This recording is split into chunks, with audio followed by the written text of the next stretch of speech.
예수님께서 다시 오실 것입니다. 아멘. 아멘 안 하신 분도 계시네요. 여러분, 이 말을 들으면 어떤 느낌 드세요? 예수님께서 다시 오실 것입니다. 자, 부정적인 느낌이 드십니까?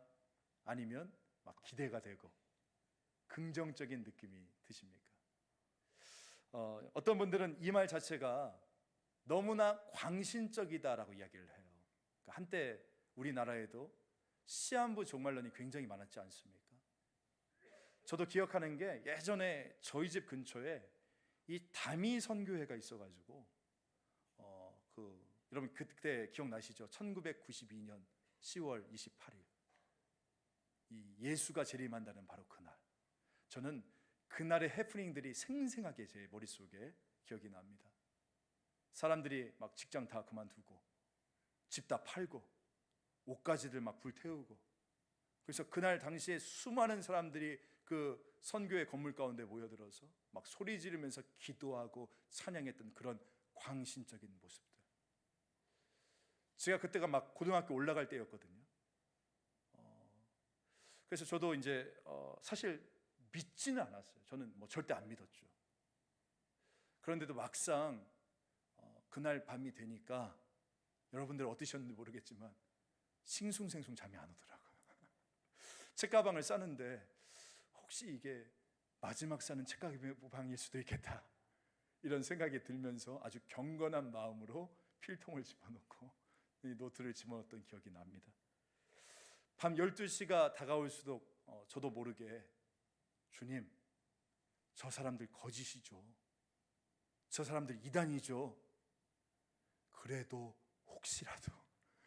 혹시라도 오시면 저 꼭 잊지 말아주세요. 그렇게 기도했던 그 기억들이 제 마음속에 기억이 나요. 이처럼 뭐 다미선교회, 뭐 오대양 집단 자살 사건, 이런 등등 이 잘못된 종말론을 가진 이단들의 신앙으로 인해서 여러분 한국 사회에 반기독교적인 문화가 형성되는데 크게 일조를 했고, 한국 교회에도 엄청난 후유증을 남기지 않았습니까? 그래서 개신교회들이 여러분 계시록 설교를 못합니다. 잘 못해요. 단위에서 설교를 못합니다. 이단들이 다 뺏어갔어요. 왜? 광신적이라고 할까 봐. 그래서 그 누구도 이 교회 안에서 종말론적인 신앙을 함부로 선포하지 못하는 그런 상황이 되어진 거예요. 기피합니다. 왜?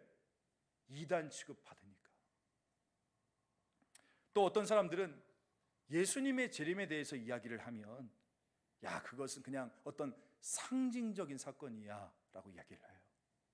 그러니까 성경에서 어떤 교훈을 주기 위한, 그러니까 현실적인 역사적인 사건이 아니라 그저 뭐 영적인 상징성을 가진 사건이니까 그거 자꾸 기다리라고 이야기하면 그 곤란하다, 그런 말씀을 하는 분들도 계십니다. 마지막으로 어떤 분들은 예수님의 재림을 믿긴 믿어요. 하나님의 나라가 오고 있다, 이걸 믿긴 믿는데 문제는 뭐냐면 굉장히 미래지향적으로 믿는다는 겁니다. 무슨 말이냐면 아직 멀었다는 거예요. 멀었다. 한마디로 말하면 하나님 나라가 옵니다, 예수님 재림하십니다. 그런데 이것은 나와는 별로 상관이 없다는 겁니다. 그저 뭔가 먼 훗날에 벌어질 사건인 것만 같고 나의 오늘과는 별로 상관이 없다라고 생각을 하는 거죠. 그래서 마치 어떻게 되면 긴장감이 사라지는 거예요. 경각심이 들지 않습니다. 마치 쭉 늘어진 고무줄처럼 그 어떤 영적인 팽팽한 긴장감 없이 그렇게 신앙생활을 하게 되어지는 거죠. 그런데 여러분, 이런 어떤 광신적인 태도도, 영적인 교훈이라는 이 태도도, 이 미래지향적인 태도도 어떻게 보면 예수님의 재림을 향한 다 큰 실수입니다. 그렇게 오늘 우리는 이 말씀을 통해서 한번 이 예수님의 재림에 대해서, 혹은 하나님 나라의 도래라는 이 주제에 대해서, 과연 하나님의 나라가 우리 가운데 오고 있다는 이 의미가 무엇인지, 그리고 이 사건이 2023년도를 살고 있는 저와 여러분에게 어떤 의미를 주고 있는지 같이 살펴보기 원합니다. 바라기는 오늘 이 말씀을 통해서 하나님 나라를 더욱더 누리고 더욱더 소망할 수 있는 저와 여러분 되어지기를 간절히 소망합니다. 아멘. 오늘 본문 20절 말씀을 보면 바리새인들이 예수님께 이런 질문을 합니다. 바리새인들이 하나님의 나라가 어느 때에 임하나이까 묻거늘. 여러분, 지금 이 바리새인들의 질문을 보시면요, 어느 때에 임하나이까, 그러니까 언제냐에 초점이 맞춰져 있어요. 언제? 도대체 언제 하나님의 나라가 임합니까? 구약에서 예언되었던 그 메시아가 언제 이 땅에 나와서 하나님의 나라를 세우는 겁니까? 지금 이 질문을 던지는 거예요. 여러분, 왜 언제냐라고 물었냐면 예수님 당시에 이 1세기 유대인들이 생각하고 있었던 하나님의 나라는 바로 시오니즘, 그러니까 메시아 대망 사상이었습니다. 다시 말해서 정치적인 해방을 이야기하고 있던 거예요. 지금 이스라엘이, 이 유대인들이 처한 상황은 BC 586년에 이스라엘이 망했잖아요. 그래서 이제는 조국이 없어서 로마의 식민지로 전락해버린 그런 상황 가운데 있었습니다. 나라를 잃어버렸어요. 우리 일제시대 때 나라를 잃어버린 것이라고 생각하시면 됩니다. 그러니까 이 사람들에게 하나님의 나라가 온다라는 말을 들으면 이들이 뭘 생각했겠습니까? 이스라엘이 다시금 독립국가가 되고 이 다시금 주권을 회복한 나라가 되어서 우리를 압제하는 로마 사람들을 다 몰아내고 다윗의 왕국을 회복하는 것을 다시금 하나님의 나라가 도래하는 것이다 라고 생각을 했던 거예요. 로마의 압제로부터 자기를 자유케 할 메시아의 등극을 이 유대인들이 굉장히 고대하고 있었던 겁니다. 이해하시겠어요? 그러니까 이 바리새인들은요, 우리로 정말로 구원하실, 통전적으로 우리 가운데 임하셔서 우리를 통치하실 예수 그리스도 그분을 기다린 것이 아니라 자신들을 이 로마의 압제로부터 구원해 줄 그런 왕, 그런 정치적인 인물, 이것을 기대하고 있었기 때문에 오늘 질문이 이런 겁니다. 랍비 예수, 이 정치적인 메시아의 왕국이 언제 오는 겁니까? 라고 질문을 던진 거예요. 여러분, 당시에 이런 질문이 얼마나 편만한 일반적인 것이었냐면, 보세요, 심지어 예수님을 3년 동안 따라다녔던 제자들 있죠. 이 제자들도 뭐 때문에 싸웠습니까? 다른 거 아니었잖아요. 하나님의 나라가 임하면 내가 좌의정할 거야, 나 우의정 시켜줘야 됩니다, 영의정 돼야 됩니다. 그러니까 하나님의 나라를 그런 나라로 생각했던 겁니다. 그러니까 지금 이들의 하나님 나라에 대한 포인트가 맞는 거예요, 틀린 거예요? 틀린 거예요. 지금 이들이 생각했던 하나님의 나라는 어떤 나라였습니까? 눈에 보이는 나라, 정치적인 나라, 이스라엘 나라의 회복이었습니다. 그러자 예수님께서 도대체 언제냐고, 언제 이스라엘이 다시금 독립국가가 되어지냐고 이게 묻는 바리새인의 질문에 만족할 만한 답을 주지 아니하시고 예수님께서 지금 어떻게 하십니까? 전혀 다른 답을 주고 계시잖아요. 우리 20절부터 21절 말씀도 읽을게요. 예수께서 대답하여 이르시되 하나님의 나라는 볼 수 있게 임하는 것이 아니요 또 여기 있다 저기 있다고도 못하리니 하나님의 나라는 너희 안에 있느니라. 자, 완벽한 동문서답 아닙니까? 언제냐라고 물었더니 뭐라고 말씀하세요? 볼 수 있게 임하는 것이 아니고, 이게 무슨 말이냐면 너희들이 기대하는 대로 임하는 것이 아니라는 거예요. 또한 여기 있고 저기 있는 것도 아니고, 그러면서 뭐라고 말씀하십니까? 너희 안에 있느니라. When? 언제냐고 물었는데 예수님은 뭐라고 대답하세요? Where? 어디다 라고 대답을 하고 계시는 거예요. 자, 그렇다면 여기에서 밝혀지는 예수님의 의도는 뭡니까? 지금 왜 예수님께서 이렇게 말씀하고 계시는 것입니까? 지금 예수님은요, 이 바리새인들의 잘못된 질문을 교정해 주고 계시는 거예요. 교정해 주십니다. 이 땅에 세워질 하나님의 나라는 그런 것이 아니라는 거예요. 너희는 하나님의 나라에 대해서 잘못 알고 있다는 것입니다. 여러분, 지금은 이 바리새인들이, 이 유대인들이 기대하고 있었던 그 나라는 이스라엘의 회복의 나라였잖아요. 다시금 정치적인 나라가 세워지는 것이었어요. 지금 예수님의 말씀은 뭡니까? 잘 들어라. 지금 너희들이 생각하는 그 나라보다 더 크고 더 깊은 하나님의 나라가 너희 가운데 오고 있다. 지금 그 가르침을 주고 계시는 것입니다. 그게 바로 21절 마지막 부분에 나타난 하나님의 나라는 너희 안에 있느니라, 이 말씀인 거예요. 한번 따라해 볼까요? 하나님의 나라는 우리 안에 있다. 우리 안에 있다는 거예요. 자, 하나님의 나라가 우리 안에 있다라고 말씀을 드렸는데, 여러분 이 말의 의미를 정확히 알기 위해서는 먼저 하나님의 나라가 무엇인지를 알아야 됩니다. 질문 한번 드려볼게요. 여러분, 하나님의 나라가 무엇입니까?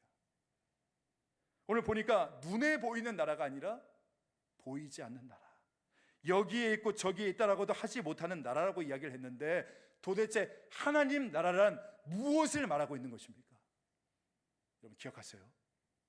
하나님 나라는 하나님이 다스리는 나라입니다. 하나님이 다스리는 나라, 눈에 보이는 어떤 나라가 아니라, 또한 내 자아의 통치, 주변 환경의 통치, 사람의 통치, 이런 어떤 누군가의 통치가 아니라 하나님이 통치하시는 나라가 하나님의 나라입니다. 여러분 정리하셔야 돼요. 하나님의 나라는 하나님의 통치와 다스리심을 이야기하는 것이에요. 여러분 여기서 우리가 절대로 헷갈리면 안 됩니다. 우리 염창중학교의 교인이라면 이제 툭 치면 나와야 돼요. 하나님의 나라가 무엇입니까? 하나님의 나라는 하나님의 통치에 들어가는 것, 그리고 하나님의 통치가 우리 가운데 임하는 것이에요. 다시 한번 말씀드립니다. 하나님의 나라는 하나님의 통치 가운데 들어가는 것, 그리고 하나님의 통치가 우리 가운데 임하는 것, 이것이 바로 하나님의 나라라는 것이에요. 이것을 우리가 명확하게 알아야 됩니다. 그렇다면 이 하나님의 나라가, 제가 이 하나님의 통치, 이 하나님의 다스림이 너희 안에 있다라고 이야기하는데, 그렇다면 너희 안에 있다라는 이 말의 뜻이 무엇이냐? 이것도 한번 따라서 한번 해볼까요? 하나님의 나라가 이미 시작되었다. 이미 시작되었다. 이미 시작되었다. 이미 시작되었다. 이미 시작되었다는 것입니다. 믿습니까? 아멘. 여러분 바리새인들의 질문 자세히 한번 보세요. 지금 이들의 질문을 보면 하나님의 나라가 아직 임하지 않았다는 것을 전제로 합니다. 그렇지 않습니까? 보세요.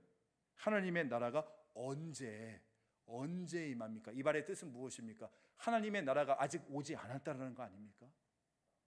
그런데 지금 예수님께서 이렇게 말씀하시는 거예요. 아니야, 하나님의 나라는 이미 너희 안에 있어. 왜인 줄 아니? 내가 바로 인자가 하나님의 나라이기 때문이다. 내가 이 세상 가운데 왔기 때문에 하나님의 나라가 이미 너희가 살고 있는 너희의 삶 가운데서 시작되었고, 이미 활동하고 있고, 이미 역사하고 있다. 그러면서 그 증거가, 여러분 하나님 나라가 임한 증거가 무엇이라고 이야기를 합니까? 누가복음 11장 20절 말씀을 보세요. 만일 하나님의 손을 힘입어 귀신을 쫓아낸다면 하나님의 나라가 이미 너희에게 임하였느니라. 내가 귀신을 쫓아내고 병든 자를 고치고 가난한 자에게 복음을, 포로된 자에게 자유를, 눈먼 자에게 다시 보게 함을, 억눌린 자에게 자유함을 주지 않았느냐? 이것이 바로 하나님의 나라가 임한 증거니라. 할렐루야, 아멘. 이 말씀을 주고 계시는 것이에요. 그렇게 여러분, 우리가 주 예수 그리스도를 나의 구주, 나의 하나님으로 우리의 마음속에 영접하면 어떤 일이 일어난지 아세요? 요한복음 1장 12절 말씀, 영접하는 자 곧 그 이름을 믿는 자들에게는 하나님의 자녀가 되는 권세를 주셨으니. 오늘 저와 여러분이 예수를 내 마음속에 모시면, 영접하면 하나님의 자녀가 되어서 이 영원히 변치 않는 그 하나님의 나라, 다시 말해 하나님의 통치와 하나님의 다스리심을 여러분 이 땅 가운데서 누릴 수 있어요, 없어요? 있다라고 말씀하고 있는 것입니다. 주 안에서 사랑하는 성도 여러분, 이미 우리 안에 하나님의 나라가 임했습니다. 할렐루야, 아멘. 아멘 하셔야 돼요. 이미 우리 안에 하나님의 나라가 임했어요. 여러분, 부부가 함께 있을 때 하나님의 나라가 이루어지고 있다는 것입니다. 여러분이 구역으로 함께 모일 때 거기에도 하나님의 나라가 이루어지고 있고, 오늘 우리가 이렇게 교회로 모여서 함께 예배를 드릴 때 이 예배 가운데도 하나님의 나라가 이루어지고 있고, 여러분의 일상 속에서 이미 하나님의 나라는 시작이 되었고 우리는 그것을 경험할 수 있다는 것이에요. 혹시 아직까지 컴퓨터 앞에 혼자 앉아 있으면 음란물 접속을 끊지 못하시는 분 계십니까? 혹시 아직까지 도박이나 알코올에 중독되신 분 계십니까? 이 폭력적인 분노를 주체하지 못하시는 분 계십니까? 혹시 자살 충동 느끼시는 분 계세요? 너무나 우울해서? 네, 여러분 꼭 기억하셔야 됩니다. 이 모든 것의 배후에는요, 엄청난 악의 세력이 있다는 것을 우리가 기억하셔야 됩니다. 그리고 이 사단의 세력이 사람에게 들어와서 지배하는 거예요. 통치하는 거예요. 다스립니다. 무엇을요? 내 생각을, 내 감정을, 내 몸을. 그런데 여러분 잊지 마시라는 거예요. 이미 하나님의 나라는 오늘 내 안에 임했다니까요. 우리 골로새서 1장 13절 말씀 같이 한번 읽겠습니다. 시작. 그가 우리를 흑암의 권세에서 건져내사 그의 사랑의 아들의 나라로 옮기셨으니. 여러분 중요한 게 저 마지막이에요. 옮기셨다가 과거형입니다. 옮기실 것이다가 아니에요. 이미 저와 여러분을 흑암의 권세에서 하나님의 나라로 옮기셨대요. 여러분 주 안에서 사랑하는 성도 여러분, 따라서 우리가 신자가 된다는 것은 무엇을 의미하는 줄 아십니까? 우리의 삶에 변화가 있다는 거예요. 가치관이 변화되어진다는 것입니다. 왜요? 내가 흑암의 권세 아래에서 하나님의 사랑의 아들의 나라로 옮겨졌으니까.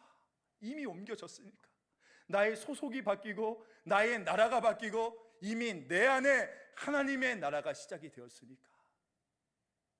여러분께 묻습니다. 여러분들에게는 어떤 변화가 있습니까?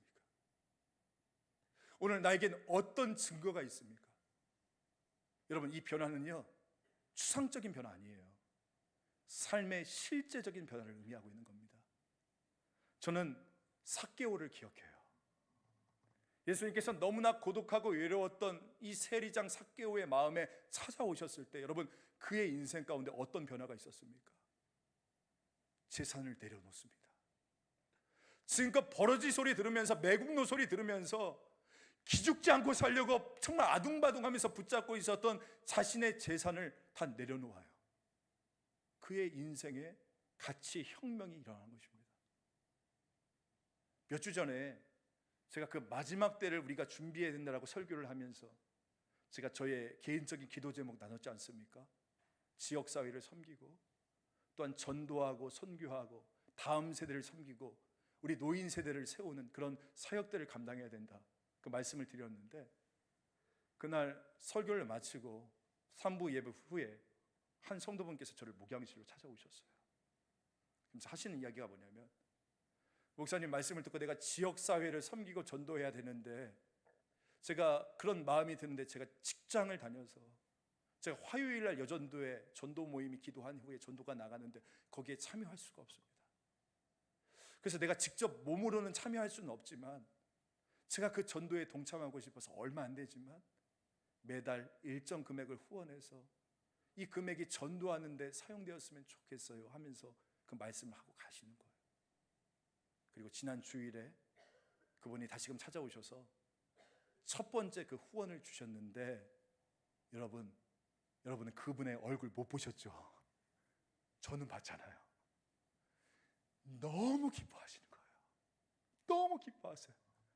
여러분 그 자기 돈 내면서 기뻐하는 사람은 예수 믿는 사람밖에 없어요. 그죠? 제가 그 얼굴을 보는데 제 마음도 너무 기쁜 거예요. 왜요? 돈 받아서? 아닙니다. 왜 기뻤겠어요?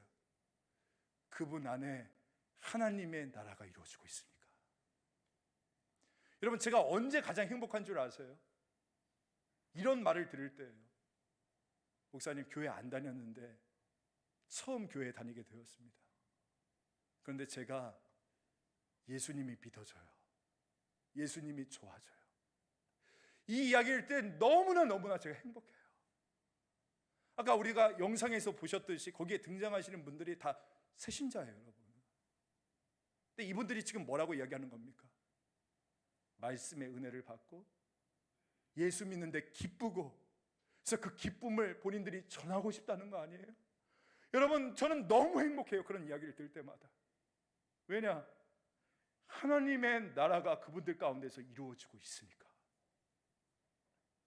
혹시 오늘 이 자리에 가정의 평화를 위해서 어쩔 수 없이, 아내에 따라서 어쩔 수 없이 이 자리에 오시는 우리 남편분들 계시잖아요.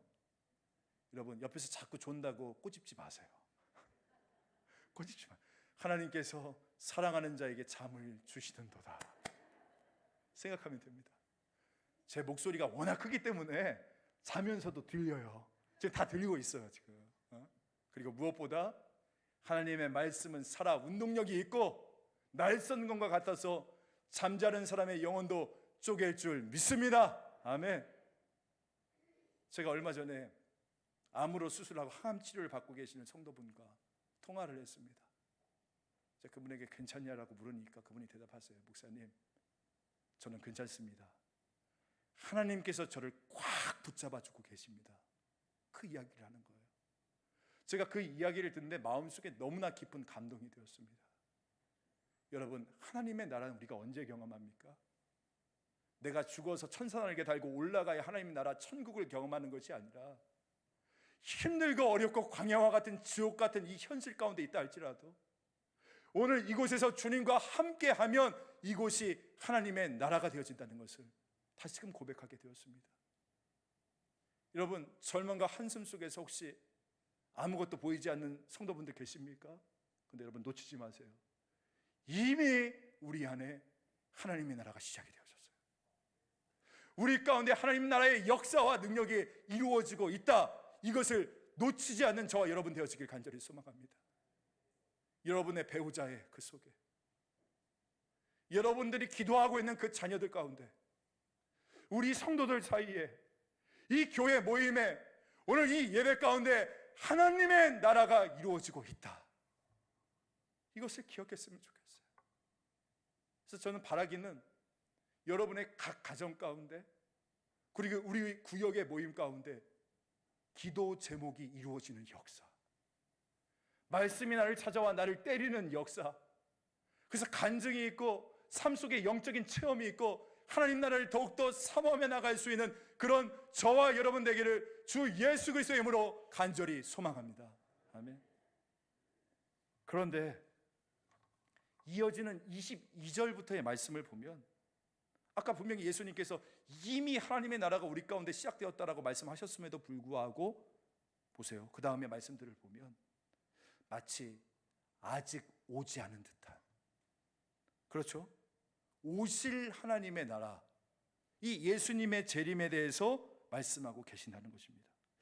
여러분, 이게 무슨 말입니까? 이미 하나님의 나라가 왔다라고 해놓고 오실 하나님의 나라를 또 기다리라냐. 여러분, 이 말의 의미를 이해하기 위해서는 하나님 나라가 가지고 있는 이중적 구조를 이해해야 됩니다. 이중적 구조, 이게 바로 오늘 설교의 말씀의 제목이기도 한데, 이미 그리고 아직입니다. 이게 무슨 말이냐면, 하나님의 나라라고 하는 것은 이미 시작된 하나님의 나라와 또한 동시에 아직 완성되지 않은 하나님의 나라, 이 두 가지가 동시에 공존하고 있다는 것이에요. 자, 제가 말씀드려볼게요. 방금 전에 제가 예수님께서 2000년 전에 이 땅에 오심으로 우리 가운데 이미 하나님의 나라가 시작됐다고 했죠. 가난한 자에게 복음이 전파되어지고, 포로된 자에게 자유가, 눈먼 자에게 다시 보게 됨이, 억눌린 자가 자유함을 얻고 주의 은혜의 해를 누리는 이 하나님의 나라가 이미 우리 가운데 시작되어졌다는 거예요. 그런데 아직 완성된 상태는 아니라는 겁니다. 아직 완성된 상태는 아니라는 거예요. 아직까지 이 아직 완성된 통치는 아니기 때문에 하나님 나라가 완성된 것이 아니라는 것이에요. 그 이사야에서 보면 사자들이 어린 양과 함께 뛰놀고 뒹굴고 독사굴에 손을 짚고 장난쳐도 물지 않는 이런 완벽한 하나님의 나라는 아직까지 이루어지지 않았다는 겁니다. 그렇다면 질문, 이게 언제 이루어집니까? 언제 하나님의 나라가 완성되어집니까? 바로 예수님 재림하실 때예요. 예수님 재림하실 때 하나님의 나라가 완성이 되어지는 겁니다. 그러니까 우리는 지금 어디에 서 있는 겁니까?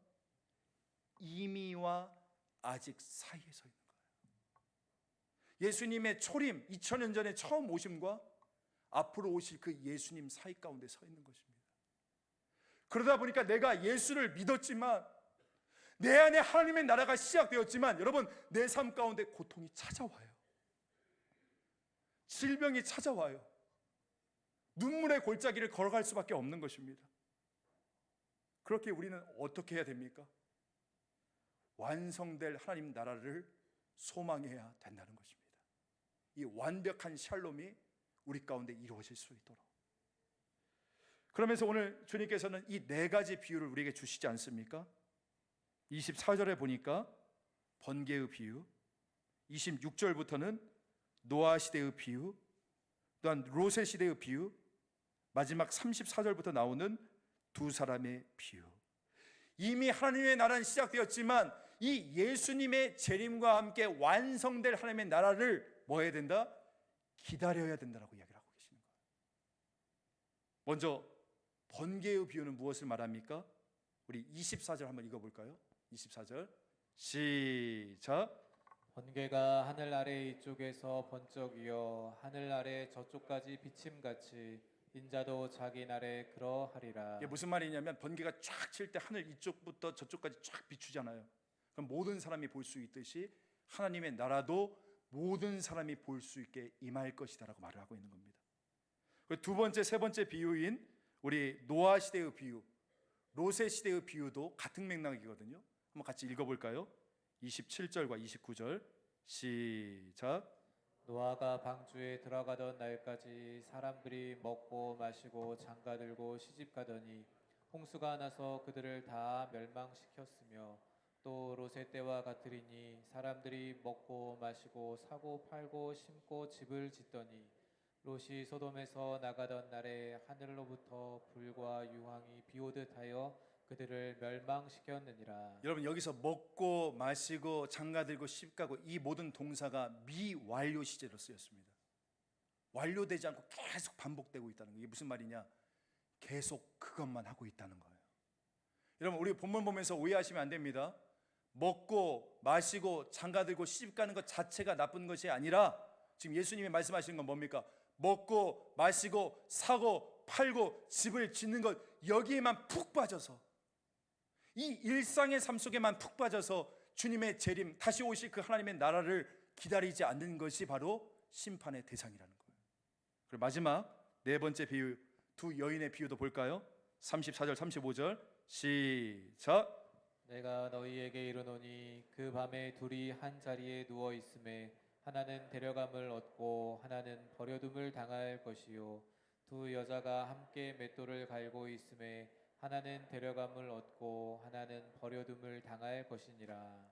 예수님의 재림은 믿는 자들에게는 영원한 구원을 주지만 믿지 않는 자들에게는 영원한 형벌을 가져다 준다는 겁니다. 여러분, 이것이 우리가 영원 구원해야 될 이유인 거예요.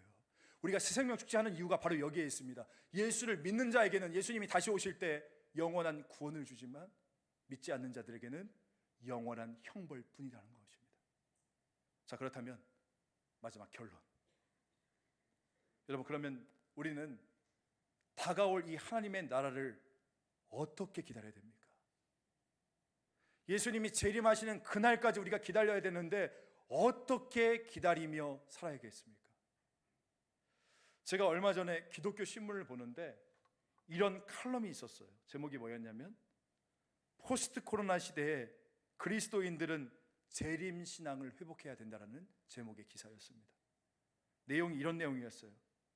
우리 이 시대의 그리스도인들이 재림 신앙을 다 잃어버렸다는 것입니다.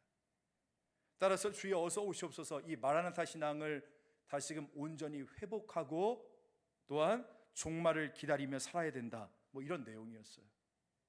그런데 제가 이 글을 읽는데 조금 마음이 불편했습니다. 왜냐하면 제가 받은 느낌이 이런 느낌이었거든요.